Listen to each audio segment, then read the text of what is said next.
Howdy folks, Jeff here. I just want to give you a tech tip real quick. Anytime you can't open the rear lift gate on a Chevy Suburban, this one happens to be a 2013 model, the electric release won't work and the door handle won't work, and there's not really another way to do it. It says go up there and move the switch back and forth and turn it on and turn it off. But sometimes you have a problem, the lift gate will not open. So how do you get in there to pull the trim to check it? Well, let me turn the camera around and I'm gonna show you real quick.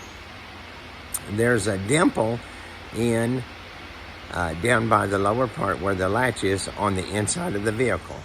There's a dimple, so if you look where this is and go down to the bottom of the trim right there, and you can see where I'm drilling the hole. There's a little dimple mark right there. And then you drill you an 1.25 inch hole right there, and then you're able to reach in with just a regular flathead screwdriver and press the release, and it will open the lock, open that lift gate, and then you can take the trim off.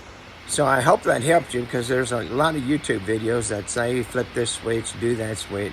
But I haven't seen one that really tells you to drill a hole right there, and that's actually what GM recommends. And then you just get an 1.25 inch plug and plug it back up. But that way you can open it up, pull the trim off. I hope that helps. As always, I appreciate you watching.